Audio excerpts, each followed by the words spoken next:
হঠাৎ করে চলে আসলাম বাবার বাড়িতে। এসে শুরু হয়ে গেল ঘোরাফেরা, খাওয়া দাওয়া, এসব নিয়ে থাকছে আজকের ব্লগটা। তো চলেন দেখা যাক।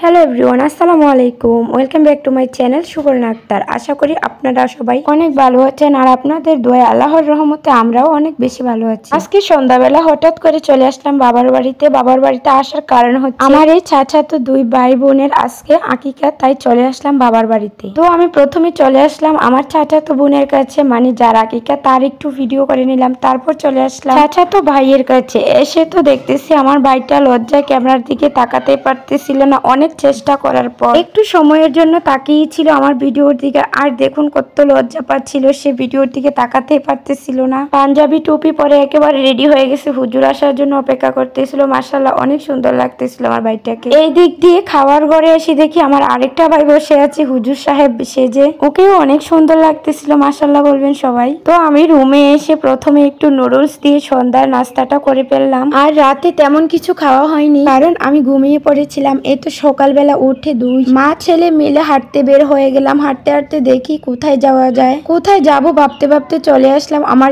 স্কুলের কাছে। তো এই যে দেখতেছেন রাস্তাটা, এই রাস্তাটা দিয়ে এক সময় অনেকবার যাওয়া আসা হতো, প্রতিদিন একবার করে আসতাম এই রাস্তাটা দিয়ে। কিন্তু প্রায় আজকে 10 বছর হয়ে গেছে এই রাস্তাটা দিয়ে আমি একবারের জন্য আসি নাই। আজকে চলে আসলাম স্কুলটাকে দেখার জন্য। আমি এইখান থেকে প্রাইমারি পাস করেছি, বলতে গেলে এখান থেকে আমি আমার জীবনে প্রথম শিক্ষাগত যোগ্যতা অর্জন করেছিলাম। আর এই স্কুলের সাথে আমার অনেক রকমের স্মৃতি জড়িয়ে আছে, দেখে অনেক ভালো লাগলো। আর বুকের ভিতরটা কেমন যেন ছিনছিন করে উঠলো, ব্যথায় কেন এমন লাগলো আমি বুঝতে পারি নাই। আমাদের স্কুলের পাশে কিন্তু একটা হসপিটালও ছিল, স্কুলটা নতুন ভাবে করা হয়েছে, হসপিটালটা এখনো করা হয়নি। ইনশাল্লাহ সামনের বার এসে দেখবো যে হসপিটালটাও নতুন ভাবে নির্মাণ করা হয়েছে। এতক্ষণ তো বাহির থেকে স্কুলটা ভিডিও করতেছিলাম, এখন ভাবলাম যে ভিতরে যাওয়া যায়। আস্তে আস্তে চলে আসলাম ভিতরে যাওয়ার জন্য, কিন্তু আফসোস আজকে ছিল শনিবার, তাই সব স্কুল আজকে বন্ধ ছিল, অফ ডে।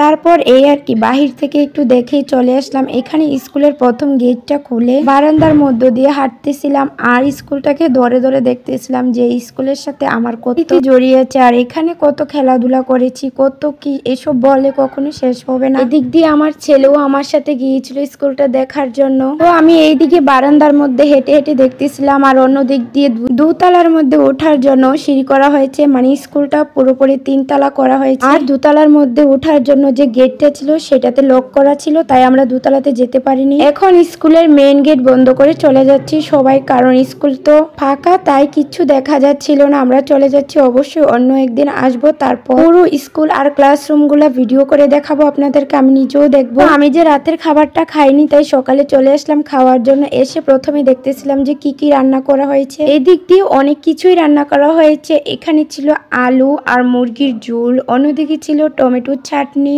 তারপর ছিল ঝোল ঝোল করে আলাদা মুরগি রান্না, বুনা টাইপ করে আবার ঝোল করা হয়েছে এগুলাকে। তারপর ছিল ছোট মাছ বুনা, খাসির মাংস বুনা। তো আমি প্রথমে একটা প্লেট নিয়ে নিলাম, ভাত নিয়ে নিলাম, তারপর এখানে নিয়েছি কিছুটা পরিমাণে খাসির মাংস, তারপর নিয়েছি টমেটোর চাটনি। আমি প্রথমে টমেটোর চাটনিটা দিয়ে খাওয়া শুরু করে দিলাম। আর হ্যাঁ, আজকের দাওয়াত কিন্তু আমার বাবার ঘরে ছিল না, ছিল আমার চাচার ঘরে, তাই আমি ঘোরাফেরা শেষ করে এসে আমি আমার দাদার ঘরে গিয়ে খাওয়ার জন্য বসে গেলাম। এই তো প্রথমে টমেটোর চাটনি দিয়ে খাওয়া শেষ করে তারপর খাসির মাংস দিয়ে খাওয়া শুরু করে দিলাম। একটু ঝোল দিয়ে ভালো করে মাখিয়ে তারপর নিয়ে নিয়েছিলাম রসুন। এই রসুনটা আমার জন্যই দেওয়া হয়েছিল, রসুন খেতে অনেক বেশি পছন্দ করি, তাই আমাকে 2টা রসুন দিয়েছিল আমার আম্মু। রসুনটা দিয়ে ভালোভাবে মেখে তারপর ভাতটা খেতে অনেক বেশি টেস্টি লাগে। তো আমি এখন রসুনটা খোসা থেকে ছাড়িয়ে তারপর ভাতের সাথে মেখে ভালো করে খেয়ে নিচ্ছিলাম। আর দেখুন মাংসটা কত ভালোভাবে সিদ্ধ হয়েছে, না ধরতে একেবারে ছিঁড়ে যাচ্ছে, কত সফট হয়েছে। আর খেতেও কিন্তু মাংসটা বেশ মজার হয়েছিল। তো আমি একবার মাংস দিয়ে খাওয়ার পর আমি আরেকবার নিয়েছি মাংসটা, অনেক বেশি মজার হয়েছিল, তাই আমি 2বার করে নিয়েছি মাংসটা। নিয়ে আমি আরেকটা রসুন নিয়েছিলাম। আমার কাছে রসুনের ফ্লেভারটা অনেক বেশি ভালো লাগে, আর রসুন দিয়ে কিছু রান্না করলে আরো বেশি টেস্টি হয়। আজকের এই ভিডিওটা এ পর্যন্তই। আমার এই ভিডিওটা কেমন লেগেছে আপনাদের কাছে সবাই কমেন্ট করে জানাবেন। ভালো থাকবেন সবাই, আল্লাহ হাফেজ, দেখা হবে পরবর্তী ভিডিওতে।